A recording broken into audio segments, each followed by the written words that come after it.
Nobody tells you when the rules change, right? So, you keep doing what worked before only to wake up 10 years later and realize your money doesn't go as far. Your goals move further away and the gap got wider. Here are financial habits that look responsible but keep you poor in the long term. If you're doing even one of these, you're probably falling behind without even realizing it. Welcome to Alex. Savings with no end goal habit number 1. Savings with no end goal. Now, putting some money aside every month isn't a bad habit. But if you do that every month for years and years and you do nothing with it, then it becomes a problem. And the simplest way to see why this is the case, well, let's look at the numbers. If you saved $10,000 in 2015 and left it in cash earning 0%, today that money has a buying power of about $7,500 based on the inflation rate in the U.S. in the last 10 years. Nothing bad happens. No mistake was made. It's just inflation doing its job. That's a 25% loss in purchasing power for doing what everyone calls responsible. And this is why saving feels safe until it doesn't.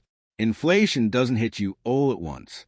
In the first 2 or 3 years, you barely even notice it. Prices are a bit higher, but your savings looks the same, so everything feels fine. But somewhere around the 8 to 10 year mark, it becomes impossible to ignore. The number in your account hasn't changed, but what that number can buy has. Rent feels heavier. Homes feel further away. The same lifestyle suddenly costs more than you expected. The loss is slow, patient, and invisible until it compounds enough to matter. The real problem isn't saving. It's stopping at saving. Because while your money sits still, assets compound. Prices replicate upward. Entry points move further away. Saving feels like progress because the number goes up. But wealth isn't about the number. It's about what that number can turn into later. Habit avoiding all debt number 2. Avoiding all debt. Now, most people see debt as being dangerous, stressful, and something to escape from as quickly as possible. And for the most part, they are right. For the vast majority of the population, debt is what's keeping them below middle class forever. Your house is bought with debt. Your car is bought with debt.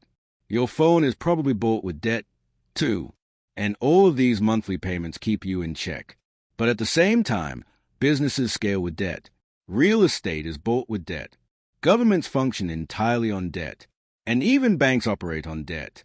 You see, the whole economic system is built on borrowed money.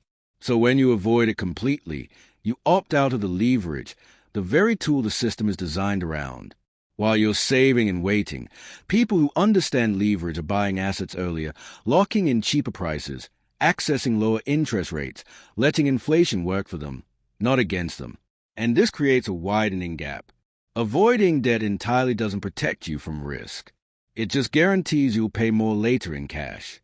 The real rule isn't never use debt. It's never use debt that doesn't produce more than it costs. Because in a system built on leverage, choosing zero debt isn't neutral. It's a decision to play the game without one of the main tools. Habit number 3, playing defensive all the time. Defensive all the time. A serious question. Do you think winning is just about avoiding making mistakes? Or could there be something more to it? Well, here's the thing. We're wired to protect ourselves from uncomfortable situations, right? So, we inherently are more prone to avoid doing things that could potentially be a mistake. The problem is, if you think too much about it, everything will start looking like a potential mistake. Moving to another city might be a mistake.